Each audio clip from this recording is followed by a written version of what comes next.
Então, nosso próximo capítulo agora a ser visitado é o capítulo que trata sobre campos magnéticos produzidos por correntes. Até agora, todos os nossos campos magnéticos eram produzidos por ímãs ou materiais, né, que tinham essa propriedade de ter um campo magnético permanente. A única maneira de variar o campo magnético numa região do espaço até agora seria você movimentar o ímã. Movimentando o ímã, você anda as linhas de campo magnético. Isso faria uma alteração no campo magnético de determinado local. Agora nós vamos tratar de campos magnéticos produzidos por correntes, certo? Vamos fazer uma breve revisão, né? Porque teve aí o recesso, a gente passou tempo, né, sem ver. Mas o que nós vimos no primeiro capítulo foi a definição de campo magnético, onde esse campo magnético era produzido por ímãs, tá? A definição que nós temos, né, de que a força magnética ela é igual à carga vezes o produto vetorial da velocidade da partícula em movimento vezes, né, o vetorial com o vetor do campo magnético, certo? Então, nós vimos que essa força magnética, ela age como uma força central numa partícula que está na região que tem o campo magnético. Então, ela age como se causando um movimento circular dessa partícula. Lembrando que essa força ela é perpendicular ao plano que tem a velocidade e o campo magnético, certo? A gente estudou casos de campos cruzados. O que são isso? São campos elétricos e magnéticos que têm ângulos de 90 graus entre si. A gente viu o uso desses campos cruzados para a descoberta do elétron e para o estudo do efeito Hall. A gente viu também que se a gente pegar essa partícula que está no espaço e colocar ela dentro de um fio, se ela ficar confinada dentro de um material, ela também sofre uma força magnética, e essa força magnética então vai fazer o fio andar, ou então se ele for flexível vai fazer o fio se curvar, porque as partículas, os elétrons, né, dentro do fio vão estar sofrendo essa força magnética, não apenas quando elas estão livres, né, passando num canto, num ambiente ou no vácuo, mas também quando elas estão confinadas dentro desse material, que no caso aqui é o metal, né, que tem mais elétrons livres.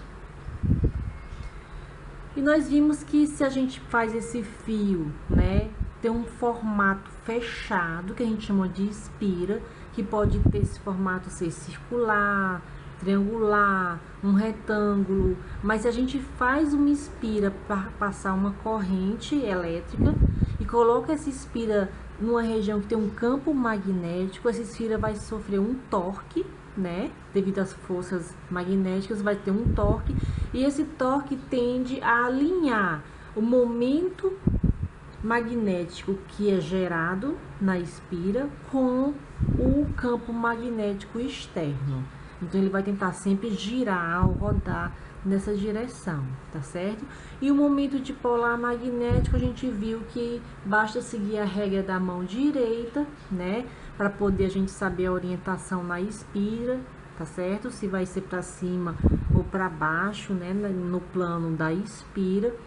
E que esse módulo desse momento dipolar magnético é o número de espiras vezes a corrente vezes a área da espira.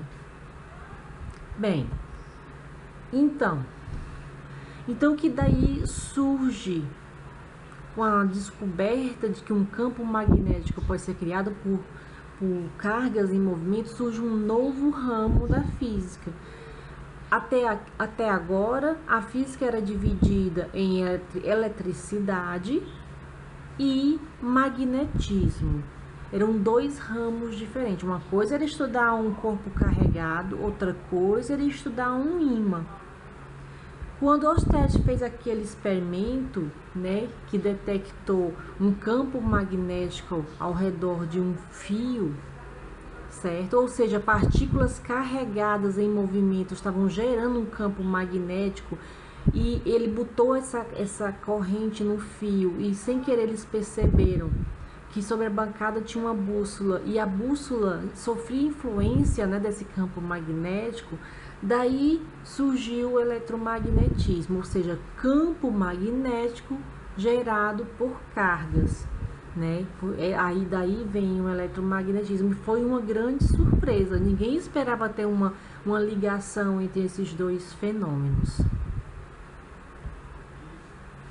Então, o que a gente vai fazer agora, nós vamos estudar campos magnéticos produzidos por correntes, certo? Então, vamos lá.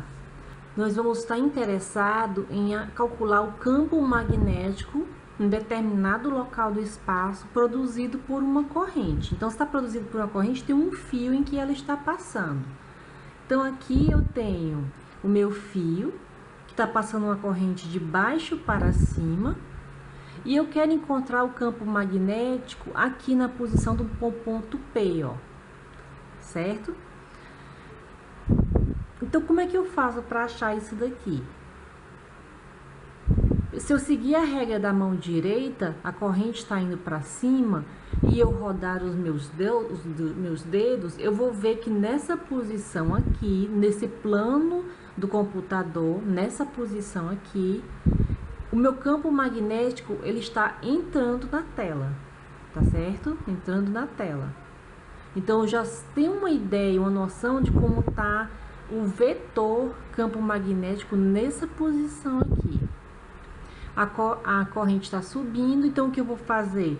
Para eu achar o campo magnético aqui, eu vou ver a contribuição de cada pequeno pedacinho do fio. Cada pequeno pedacinho do fio eu vou chamar de ds. Então, eu tenho uma correntezinha passando aqui nessa direção, então eu tenho IDS, o vetorzinho aqui. E a distância, né, que tem do meu ponto P até o fio, essa distância R. É uma distância R e a direção, né, direção e o sentido do meu vetor R é esse aqui, da orientação do meu DS até o ponto P. Então, eu tenho três vetores aqui. Eu tenho o vetor, né, do campo magnético entrando. É um campo magnético infinitesimal ainda, pequenininho. Eu tenho um vetor IDS, né, que o DS aqui, o S é como se fosse o nosso L, o tamanho do fio, né. Agora ele é pequenininho, mudei de letra. E tenho a minha distância aqui, representada por esse vetor R, ele aqui é unitário, mas o módulo dele é essa distância todinha até o ponto P. Ora, uma coisa a gente tem que ver, e já deve ser intuitivo, aliás, para quem estuda física, que é o teorema da superposição. Nós usamos ele na mecânica, nós usamos ele na eletricidade e nós também vamos usar aqui. Se eu quero saber o campo magnético total aqui nesse ponto P, o que eu tenho que fazer? Eu tenho que somar a contribuição desses vários pedacinhos de fio aqui no ponto P, o que nada mais é do que o teorema da superposição. Quando nós tínhamos cargas e a gente queria achar o campo elétrico em determinado ponto, a gente fazia o que? A gente somava o campo elétrico devido a cada carga para poder achar o campo elétrico total.